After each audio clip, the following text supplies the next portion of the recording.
जुल्म के पहाड़ उठा दिए, फांसी के फंदे खत्म हो गए, लाश को लटकाने के बाद जानवर नोच नोच कर उनको हड्डियों का ढांचा बना देते। जुल्म के पहाड़ उठा दिए,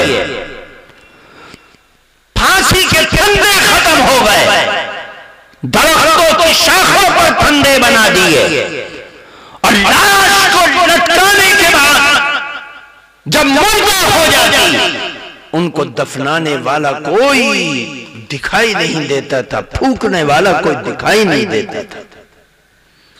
जानवर नोच नोच कर उनको हड्डियों का ढांचा बना देते थे।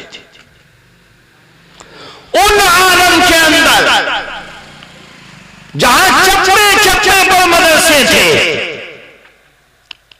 पानीपत की गलियों में तारीख की किताबों में लिखा है, जब मस्जिद से निकलकर लोग फजर की नमाज पढ़ के अपने घरों में जाते थे तो पानीपत के मुस्लिम घरों में से कोई घर ऐसा नहीं था जिससे कुरान की तिलावत की आवाज ना आती हो।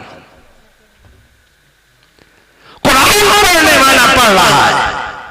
उस जमाने में ऐसे शीश महल नहीं होते थे कि अंदर की आवाज बाहर ना आए और बाहर की आवाज ना अंदर आए। झाड़ झंकार वाले घर होते थे, झोपड़पट्टियों वाले घर होते थे, कुरान की तिलावत होती थी, बाहर आवाज आती थी, लोग सुनते थे। अंग्रेज ने, एक बहुत बड़ा डॉक्टर था, उसने कहा कि जो बार बार बगावत कर रहे हैं हिंदुस्तानी और ये मुसलमान, इनके दरमियान में दो चीजें हैं, इनको निकाल दो। जब तक ये दो चीजें रहेंगी ये बगावत करते रहेंगे, लड़ते रहेंगे। उनमें से एक कुरान। अंग्रेज वायसराय ने ऑर्डर दिया कि कुरान जहां मिले उसको खत्म कर दो, अब हमें नया दीन लाना है।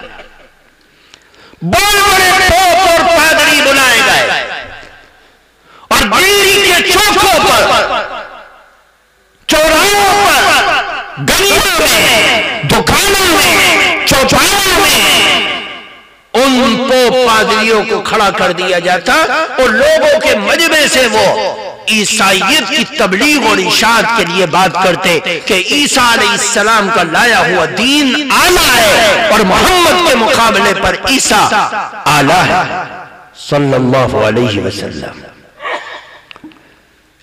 लोग लाचार थे, उनका जवाब नहीं दे सकते थे क्योंकि उलमा को तो फांसी के फंदों पर लटका दिया गया था।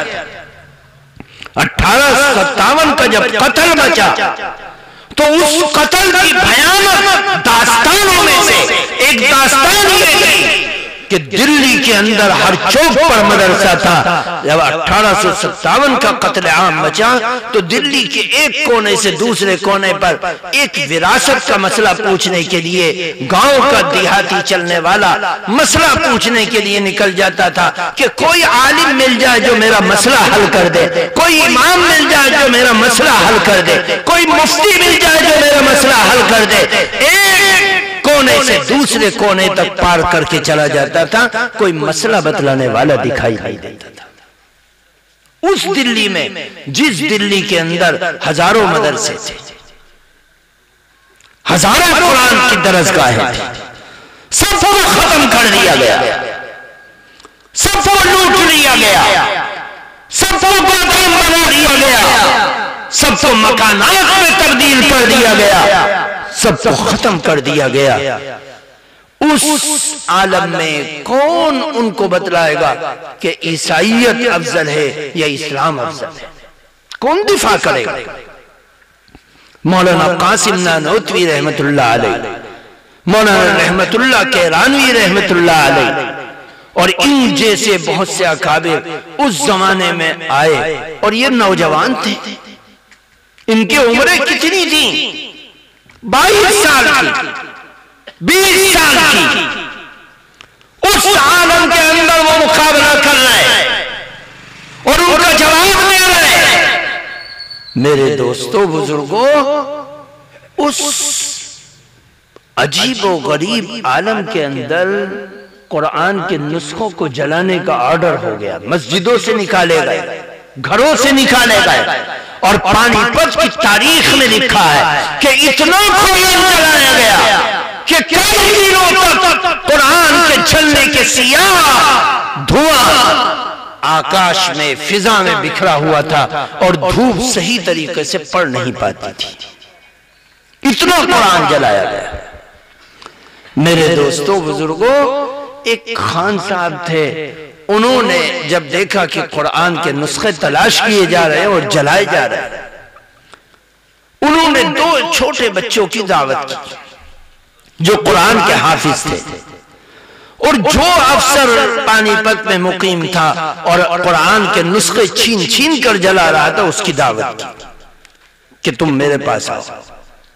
उसका ताल्लुक था, वो आ गया।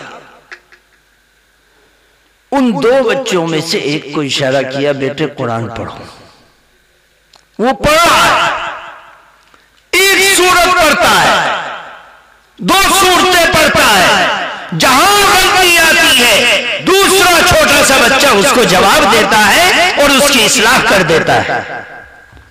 अंग्रेज आंखें फाड़ कर देख रहा है, भाई ये क्या पढ़ रहा है, न वो अरबी जानता है न कुरान जानता है, उसने तो किताब की शक्ल में कुरान देखा है, न आयतें सुनी, न उसका लफ्ज सुना, न उसके नशे व फराज को समझा, न उसके मकसद को समझा, और वो दम बखुद बैठा हुआ देख रहा है कि क्या कर रहे हैं दोनों बच्चे। ये पढ़ रहा है, ये सुन रहा है, जहां गलती करता है टोक देता है, जहां अटकता है वहां टोक देता है। उसने कहा कि खान साहब ये क्या माजरा है? कहा तुम नहीं समझे? कहा नहीं समझा।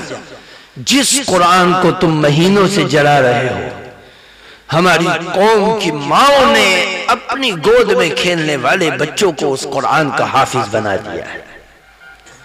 तुम कुरान के वर्क को जला सकते हो, खत्म कर सकते हो, मिटा सकते हो, तबाह कर सकते हो, लेकिन याद रखो हमारी कौम के हजारों बच्चों ने उस कुरान को याद करके अपने सीने में महफूज कर लिया है। तुम खुरच कर इन सीनों से कुरान को कैसे निकालोगे? इन मदारिस दीनिया के मकासद में से एक मकसद ये है, अल्लाह ने नबी से वादा किया था, लौ अलका माज़ीरा ला तुहल्लिक बिही लिसानका लिताअजल। नबी के पास जब कुरान उतर रहा है